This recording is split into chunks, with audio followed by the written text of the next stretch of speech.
Y tenemos acá en la primera página del The New York Times, el gran titular es una noticia relativa a la ciudad.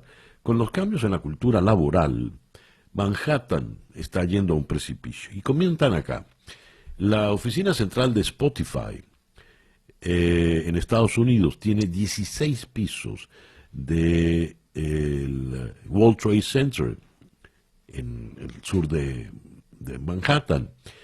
Bueno, que fue el edificio que se levantó allí, donde quedaba las dos torres que colapsaron, que fueron derribadas.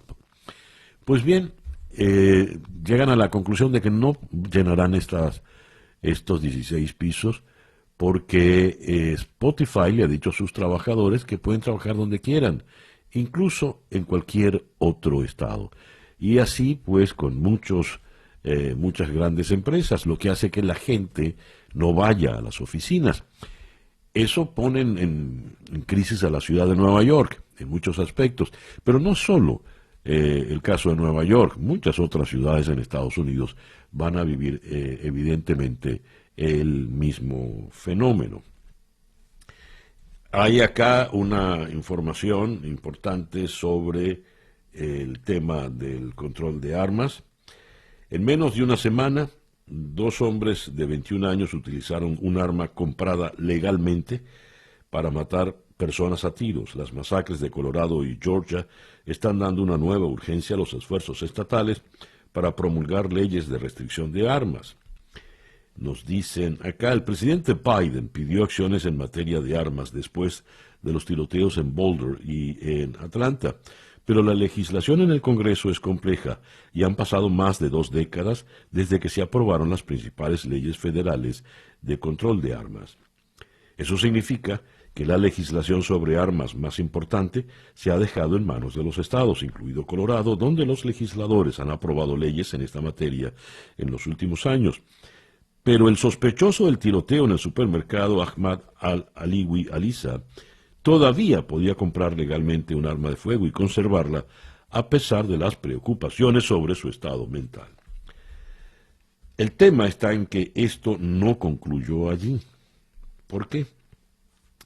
Leo esta información que nos llega desde Filadelfia.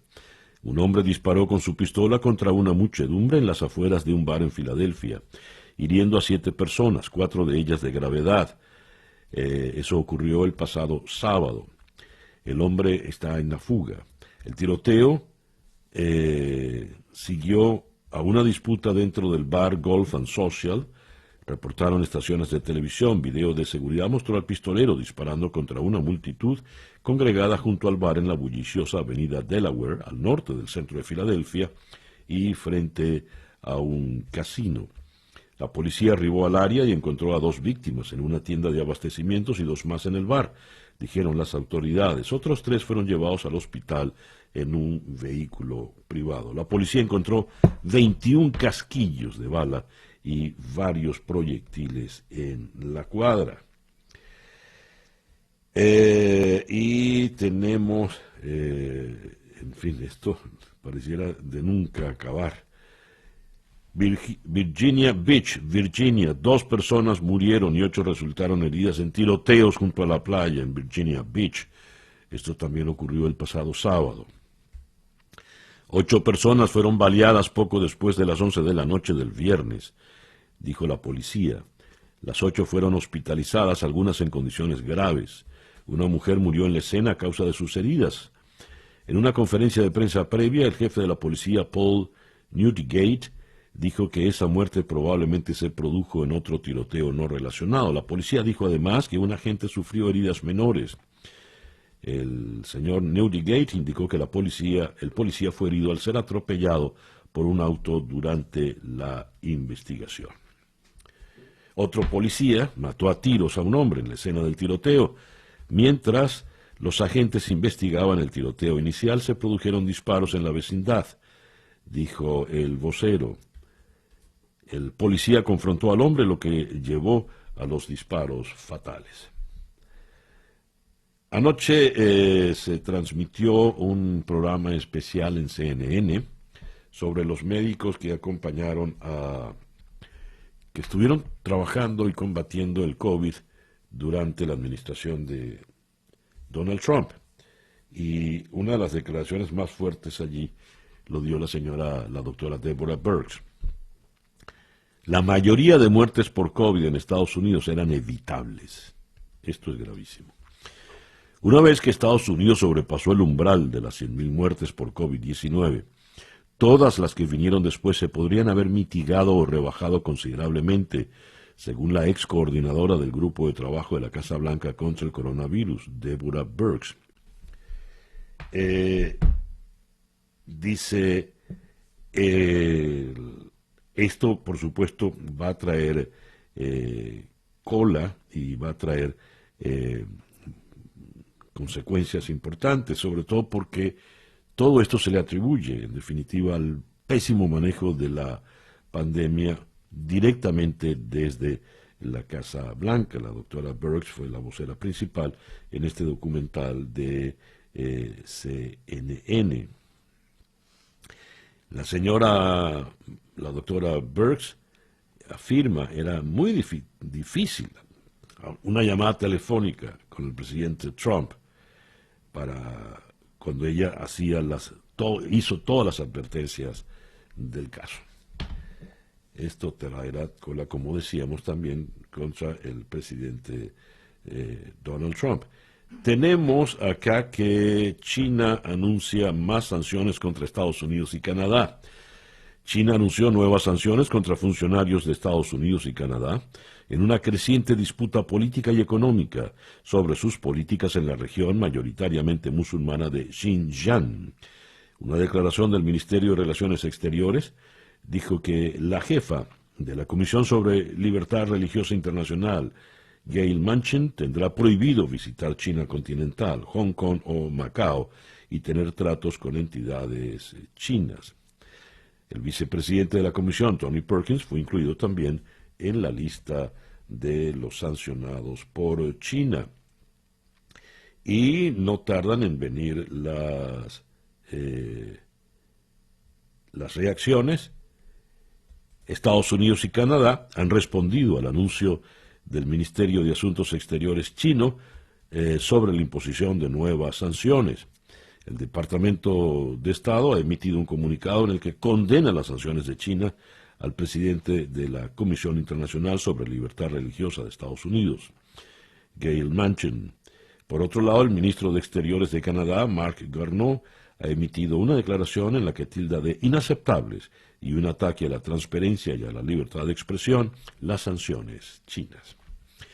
El reloj indica en este momento las 7:17 de la mañana. Estas son las noticias de Venezuela. Venezuela denunció, el gobierno de Maduro denunció el sábado una supuesta campaña de desprestigio orquestada por los gobiernos de Estados Unidos y Colombia que buscaría deslegitimar la lucha de las Fuerzas Armadas venezolanas en contra de grupos armados y narcotraficantes que operan en la extensa y remota frontera con Colombia. El ministro de Defensa venezolano, general en jefe Vladimir Padrino López, denunció en WhatsApp y redes sociales que grupos irregulares colombianos pretenden generar zozobra entre pobladores venezolanos del fronterizo estado Apure. Destacó que en el marco de la operación Escudo Bolivariano se están ejecutando acciones contra grupos irregulares armados colombianos. Se pretende sembrar terror, generar falsas matrices de opinión y deslegitimar la actuación de la Fuerza Armada venezolana. Se cuida mucho de no mencionar la palabra guerrilla, se cuida mucho Padrino López y encubre lo que está pasando allá de verdad. Venezuela denunció ayer domingo el totalitarismo digital de Facebook luego de que la red social anunciara que bloqueó durante un mes la capacidad de Nicolás Maduro para publicar nuevos contenidos por haber violado su política contra la desinformación acerca del COVID. Queda en evidencia, y así lo denunciamos, que asistimos a un totalitarismo digital ejercido por empresas supranacionales que quieren imponer su ley a los países del mundo, dijo el régimen de Maduro en una declaración. El ministro de Interior de Colombia, Daniel Palacios, ha instalado ayer domingo un puesto de mando unificado en el departamento de Arauca para trabajar junto a las autoridades locales tras decretar la calamidad pública ante la llegada de casi 5.000 migrantes venezolanos que han huido tras los recientes enfrentamientos en la frontera. Activar la calamidad pública significa activar todos los mecanismos de atención humanitaria para garantizar las condiciones dignas de vida, salud y alimentarias de los migrantes, que se encuentran en 18 albergues temporales, y también contar con recursos del municipio. El departamento y el gobierno ha detallado Palacios, tal y como recoge el diario El Espectador en la ciudad de Bogotá. Estos son, recordarán la semana pasada, el día miércoles, creo recordar, cuando hicimos el contacto, no, eso fue el día martes, que hablamos con el alcalde de Arauquita, en el lado colombiano, y la información de prensa que teníamos eran 160 desplazados venezolanos que habían cruzado el río. El alcalde nos dijo, no fueron 160, ya son 300. Pues el despacho que acabo de leer, a menos de una semana, habla ya de 5.000 desplazados por la guerra, la violencia en La Victoria, en el estado Apure, que a su manera denunció o disfrazó el general Padrino López. Nicolás Maduro ha informado ayer domingo, que ha aprobado el esquema de pago de petróleo por vacunas, en el que propone canjear la materia prima por inmunizadores para garantizar dosis para el 100% de la población. Este esquema, añade Maduro, es la segunda vía con la que el gobierno pretende comprar los biológicos, siendo la primera la judicial, para conseguir que se liberen las reservas económicas bloqueadas en el Banco de Inglaterra para poder optar al 20% del mecanismo COVAX. He aquí una patraña por parte de Maduro, porque el dinero estaba allí, lo había garantizado Guaidó, que tenía acceso a desbloquear 30 millones de dólares, pero Maduro prefirió negarlo. La número 2 de Exteriores realizará una visita oficial de 2 días a partir de hoy en Venezuela. La secretaria de Estado, estoy hablando de España, la secretaria de Estado de Asuntos Exteriores, Iberoamérica y el Caribe de la Cancillería Española, Cristina Galach, realizará una visita oficial de 2 días que comienza hoy lunes, con la respuesta humanitaria a la pandemia y el apoyo al diálogo político en Venezuela como puntos principales de la agenda. Galach mantendrá numerosos contactos con los principales actores venezolanos, representantes del gobierno del presidente Maduro, con representantes de la oposición democrática, de la sociedad civil, academia, empresas y ONGs, para ver de qué manera puede España contribuir a la resolución de la actual situación de Venezuela y de los venezolanos. Y tenemos acá, en otras informaciones que llegan de Venezuela, la ONG KPKP, defensora de derechos indígenas, reportó el asesinato de la maestra María Hernández y de su esposo a manos de presuntos integrantes del Ejército de Liberación Nacional, en la guerrilla colombiana del ELN, en la mina El Quino, en el estado Bolívar, en el sureste del territorio venezolano. El editorial con César Miguel Rondón. A propósito del documental de CNN, donde hay señalamientos muy graves contra el mal manejo de Donald Trump, de la pandemia, y las declaraciones de la doctora Deborah Birx diciendo que pudo haberse superado el problema, que muchas de las muertes eran evitables. Megan Roney escribe este artículo de opinión que publica también el propio CNN. Dice: ¿cómo han cambiado los tiempos? Durante el último año, El doctor Fauci ha recibido elogios generalizados y bien merecidos, mientras que la excelente reputación de la doctora Deborah Birx se ha visto empañada quizás de manera irrevocable. Dice Megan Roney, como clínico científico y profesional de la salud, he criticado a la doctora Birx, pero también tengo que preguntarme, ¿qué salió mal?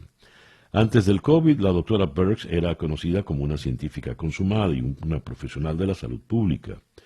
En su liderazgo de los programas internacionales de VIH-Sida, fue elogiada por su capacidad para cruzar la división partidista, para movilizar recursos para la buena ciencia. Todos respiramos aliviados cuando fue nombrada coordinadora de respuesta al coronavirus de la Casa Blanca a finales de febrero del 2020, esperando que continúe con su papel de voz de la razón durante la pandemia. Y entonces la doctora Rani subraya lo que considera errores de la doctora Birx. El primero fue aceptar el trabajo para Donald Trump. Ella, como muchos de nosotros, no tenía idea de lo mucho que su administración, la de Trump, distorsionaría, ignoraría y negaría la ciencia y la verdad durante la pandemia, aunque dijo que tomó el trabajo por un sentido de obligación. Birx se vinculó inextricablemente a las decisiones dañinas de su jefe negligente y desastrosamente ignorante. Luego, el segundo error, dice la señora Rani, no dude usted en hacer sonar el silbato, no te quedes callado cuando algo anda realmente mal. Los activistas del SIDA tenían razón hace décadas. El silencio es igual a la muerte. Y los errores, disculpen, de la doctora Birx se complicaron por algo que no fue su culpa en absoluto y algo que sé muy bien. Era una mujer en un mundo centrado en los hombres. Sabemos que la Casa Blanca de Trump tenía fama de ser particularmente tóxica para las mujeres. Como médico y científica estoy familiarizada con la misoginia implícita y explícita y las formas grandes y pequeñas en las que cambian las decisiones de uno. Y luego señala ella el tercer error.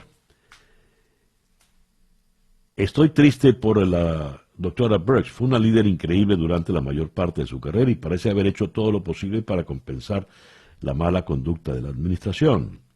Pero sus meses de silencio público nos hicieron daño a todos. Entonces, mi última lección y la mayor lección de este estudio de caso: nuestra integridad es nuestro mayor activo. No te rindas fácilmente y asegúrese de rodearse de personas que sirvan como una señal de alerta temprana cuando su reputación esté en peligro de romperse. En conclusión, Megan Roney, la doctora Roney, al criticar a Deborah Birx, dice, no fue su culpa. Tiene razón, todas esas muertes fueron evitables. La culpa pasaría a ser de Donald Trump, pero ella cayó. Y allí lleva también una alta responsabilidad.